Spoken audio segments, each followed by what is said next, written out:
Bookcase TV is brought to you in part by Cafe Tallulah, Digital Film Academy,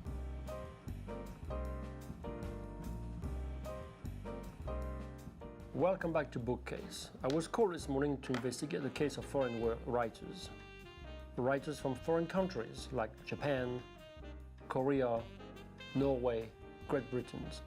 All these states, which by the way are not members of the Union, if you've been wondering. Although in the case of Great Britain, I'm not sure, I will have to double check about that. But as it may, we'll go to China and find out what we can learn from them, especially in terms of economics. Apparently we can learn a lot from them.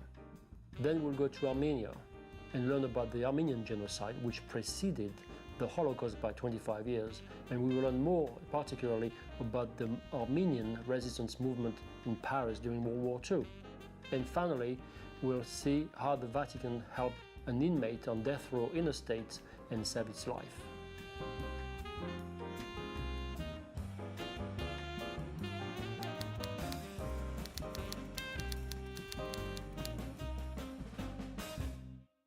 If someone writes a book, it's why now? And what did you have to write it? I felt that there's so many global problems going on in the world that no one single country can solve on its own. Unless you get the two biggest countries, US and China, to actually see eye to eye, then we're going to have some major issues about moving forward. Given that most Americans have very little exposure to China, I felt that there was a huge need to explain to them in terms that they can understand and relate to. And so that was why I tried to write a book that compares US to China and help them see sort of parallels where they can see opportunities for working together. The meltdown, because you seemed, from what I read, predicted it like a couple of years before it happened. Yes. And you talk about the financial warfare going on. The US actually had much tighter financial regulations coming out of the big stock market crash of '29. Then we had the Pecora hearings, and a lot of good laws were put in place. And so we didn't have this big monumental crash until recently because we had the deregulations starting in the 90s under Clinton. It enabled a lot of financial institutions to quickly amass a lot of money and power. These institutions were able to take advantage of first of all, our economy, but as well as the global economy in terms of how to game the system to their own advantage. What I try to explain in the book is that financial markets is a different animal than every other industry out there, simply because money touches everything. That's right, trickles down, yeah. And so, however you affect the money supply and how it will affect all of commerce. And so it's extra powerful, so you actually have to be extra strict on how you regulate these folks. Mm-hmm. But given that we had deregulated them, they essentially became too powerful. Look at what has happened since the financial crisis. China practically single-handedly lifted the rest of the world out of depression because growth rates had dropped completely to negative 10% or more, and China was able to bring up growth rates up into the 10% range shortly thereafter in like '09 and so forth. So I say, how did they do this? Well, it's because they have very strict controls over their financial system, so that speculators aren't allowed to wildly move money quickly around and make quick profits that way at the expense of the real economy. How do you grow the middle class? How do you get a dynamic economy going? Well, it's because you have to basically force banks to lend to the real economy and not just lend to each other and play with financial contracts. There's always that duality, the school of Chicago with the laissez-faire and no regulations versus the Keynesian, where there's a governmental intervention or sort of control, and you think like the Chinese are more on that side, where you just described yourself. even libertarians will agree, you have to have some basic rules to guide everyone to play in the sandbox. You obviously can't have fraud. You obviously can't cheat people and do these other things. But so you have to have very strict rules. But once you set those rules to set an even playing field, then extra regulations could actually be harmful. Because then you could see how certain groups might over-regulate in order to protect themselves against competition. And then that would actually hurt the market economy. We're very litigious. We create all kinds of rules, and so it makes it so hard for people to start businesses and compete. And so this is actually very anti-capitalist in a way. And I would say China has actually gone the other way because they used to have complete control over the economy. It used to be 100% state-owned, and then today it's only about 40–50% that is part of their GDP that's state-owned. So they're actually moving more open, and we're becoming more closed. Large companies have created such powerful interest groups, lobbying groups, that they have captured our policymakers to write laws that benefit them. That's right. So that they don't have to pay any taxes, because it was reported that General Electric paid 0 taxes. And so it goes on, how these folks who have the most money to play with get the most benefits, and then you have a middle class that's shrinking and people who can't find jobs, and this is causing our economy to slow down more and more and more. So let's talk about the perception of China. You just mentioned that despite the meltdown, financial meltdown, China was able to keep things afloat. Why is it still a bad rap? I think it's a lot of it, in my perception, is the scapegoat mentality. If you're not doing well, the easiest, oldest political trick in the book is to blame someone else, right? And so because we are not getting our own house in order, we can basically just point out all the flaws of another country. And I'm not saying that I don't agree with them, because China does have a lot of flaws. But you have to also grant that they have done a lot of things right. You seem to be appalled by what's happening in the state regarding education. Our history of trying to base the American dream on your hard work and your abilities is going away. It's becoming more and more about a nation where you rise to the top only based on who you know, not what you know. If that becomes the case, then you are actually keeping a lot of great talent from being useful to our country and to mankind for God's sake. So it's so important to try to maintain that integrity in our system. Was there any other way not to do that, this bailout? It was in our better interest to let those companies fail, or they're just too big to fail? We had to rescue them regardless of the price. There was no reason why it had to be done the way it was. There was no reason why all those folks got to keep their holdings at the bank and continue to make giant bonuses since then. That's right, yeah. So, no, it definitely could have been handled differently. Do you think there was sort of manipulation because of the panic that was rampant back in those days? Of course it was manipulated. These bankers know exactly what they're doing. And in fact, if I saw the crisis coming, they certainly knew too. And so they already had prepared how they were going to play this when it does happen. And so they played it very well, because they did better afterwards than they did, just pre-crisis. Rahm Emanuel said, "Oh, you never waste a crisis." Well, they certainly didn't waste their crisis.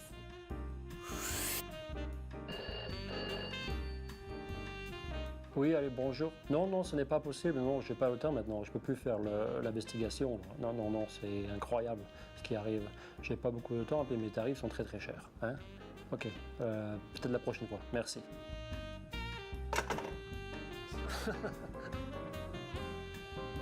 The next guest is Laurie St. John and her book, new book, The Corruption of Innocence. Yes.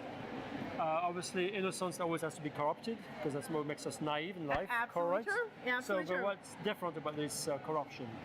Oh, the Corruption of Innocence is a narrative nonfiction account of what happens behind closed doors in a case of actual innocence, a death penalty case of Joseph Roger Odell. To get involved in a case like that, and to be such a fighter, or have such a spirit, it's got to be something about you that resonates with the case, or feel personally attached to have a strong ethical code. I thought, what if I was innocent without a voice on death row, about to die for something that I didn't do? How would I feel? And I just, the more I uncovered and the more I saw lies from the Attorney General's office, people that we trust, people we put into office, lies in the newspapers because they didn't know better. They didn't know what the truth was. I was just flabbergasted. I had to tell people the truth. I had to find out the truth.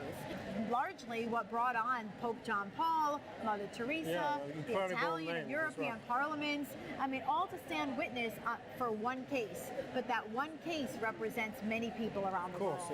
When I realized I was being stymied by my efforts to get the truth out in the United States, I reached out to foreign press. So I contacted Italy, Germany, France, whoever would listen. And it just so happened to be that it landed front page on the largest circulating newspaper in Italy. And it caused quite a stir.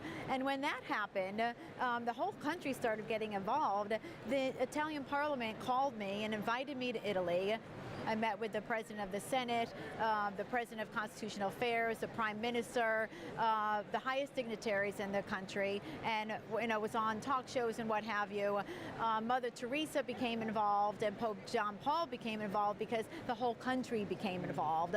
And so it's, of course, the Vatican was interested in their own country, and it sparked an international outrage because I think love and compassion and truth and justice knows no boundaries. And if it happens in the United States, if it happens somewhere, it could be happening in their country. Well, there seem to be many cases like in the States. Why do you think they are so prevalent? People are misjudged or wrongly convicted?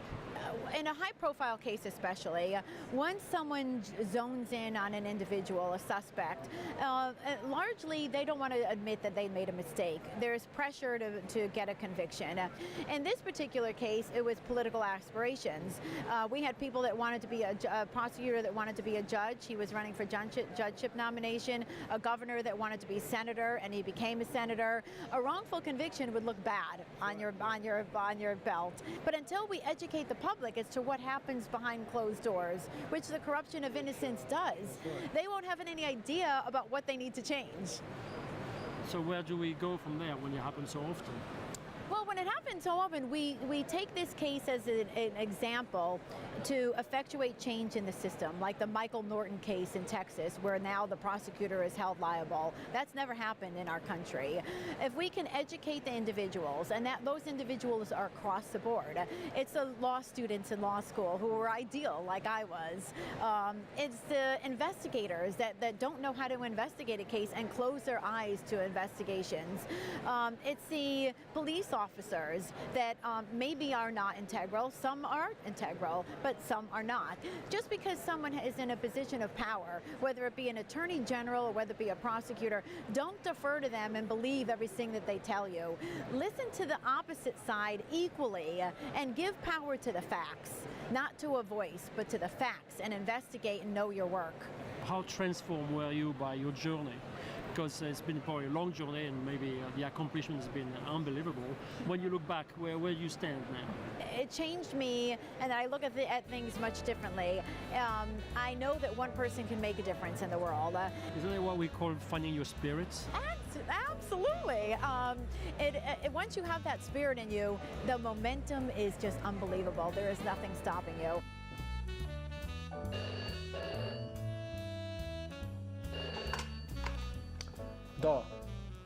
Да, меня зовут Frank Debonair. Да, я работаю здесь. Что вы хотите? Но это невозможно. Это слишком поздно. Да. До свидания.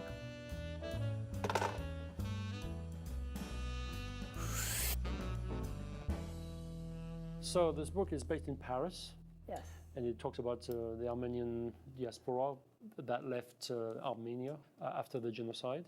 And now they are reliving a second nightmare with the arrival of the German people. Yes. Right.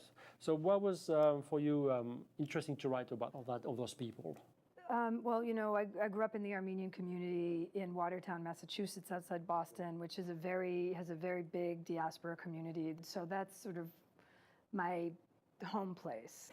The reason I came to this was I was doing research for my second novel, and I started thinking, what would it have been like for an orphan Armenian genocide survivor to have made his way to France and rebuilt his life, and then there you are in Belleville, and you look out, and the Germans are marching down the rue de Belleville. Yeah. I actually thought, oh, well, I want to do something about the community, the Armenian community in Paris during this time. I read a lot about French resistance, and I actually went to Paris and interviewed people, Armenians who had been in various resistance movements. Our narrator and main character, it's her older brother who gets involved with the resistance, actually, because he has very good drawing skills, and so he becomes a forger for the resistance. Yes. Yeah. So you write this book from the first person, the young woman, 14 years old. What was it like for you to be transposed and to have to write from that voice? Number one, I think of myself as a feminist, and it's all of my books so far have been from the point of view of women. I had done, in my first book, somewhat of my grandmother's generation, genocide survivor, and in my second book, I had done somewhat of my generation. So I wanted to fill the gap and do this, my father's generation, my aunt's generation. And I just had the idea of doing a coming-of-age story from the point of view of this Armenian girl. The genocide that happened in 1915 to 1918 is one of those genocides that very few people know about and talk about. How strong is it to define what Armenians are today? It's almost 100 years, and 2015 will be 100 years.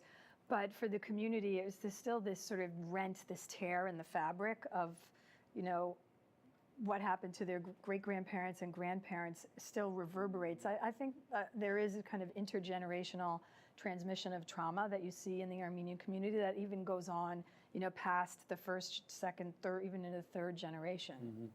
I'm starting work on a new book, which is about Armenians in Beirut during the Civil War, and these are all genocide survivors who reconstituted their communities in Beirut, specifically in one part called Bord Shamud, which was an Armenian community.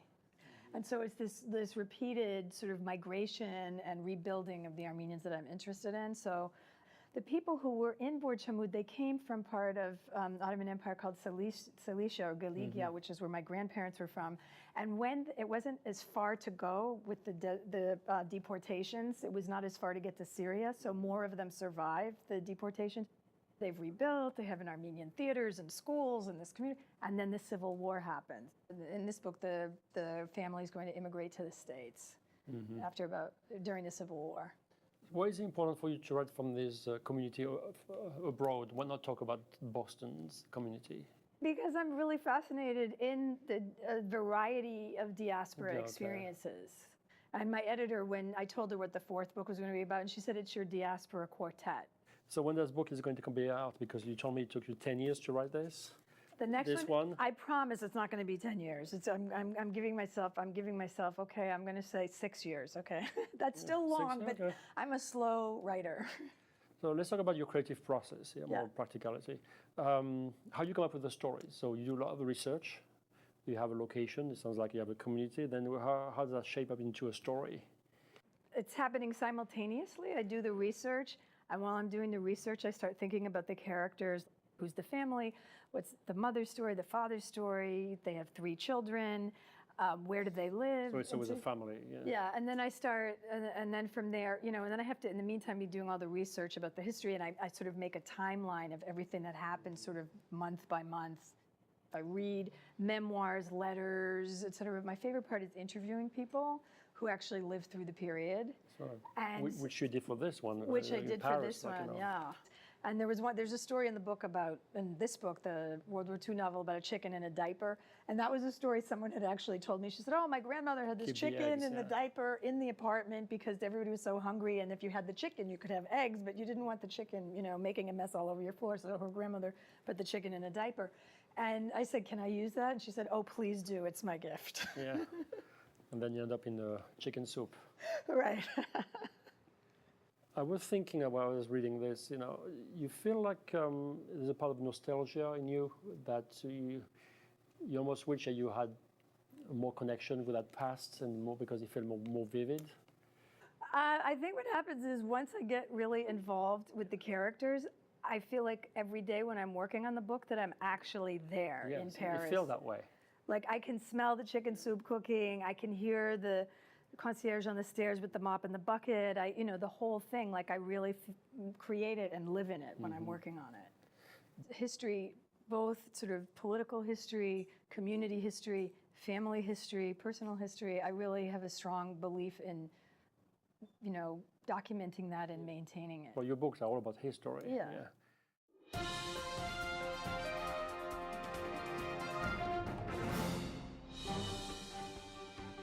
Good evening.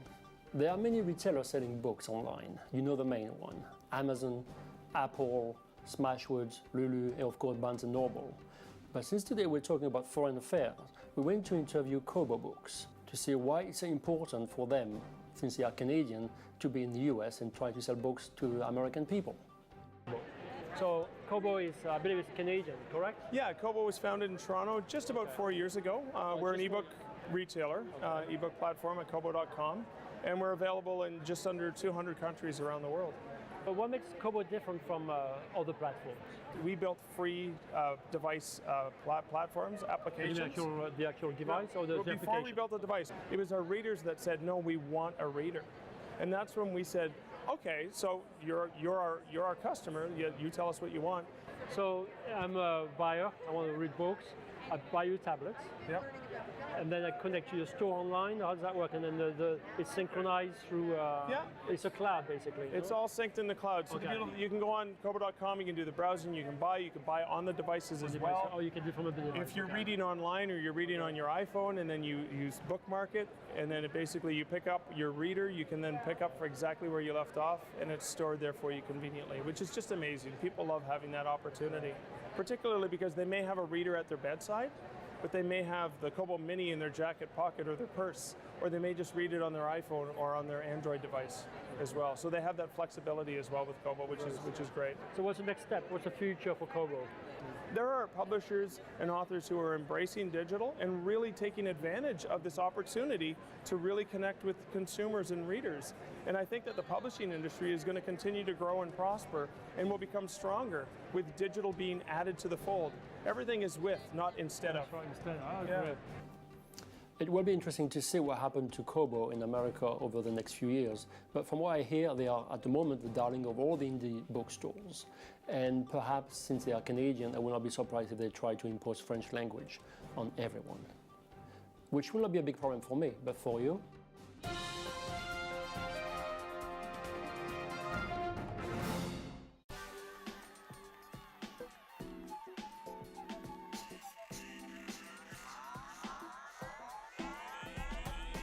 And the first one, the story of how to lose yourself around the world, it's a collection of essays by Matt Gross, who you may know writes for the New York Times travel section. The Turk who loved Apple. Matt uses the old-fashioned way of traveling, which is not organized, but he takes himself to places and let the spirit of the place guide him. So he meets all these very interesting people, and this is how he loses his way around the world. So The Turk who loved Apple, very entertaining, very well written, obviously, and Other Tales by Matt Gross. We need new names. The story narrates the story of a young girl who's lost everything, family, in the shanty town of Zimbabwe, and get a chance to move to the States.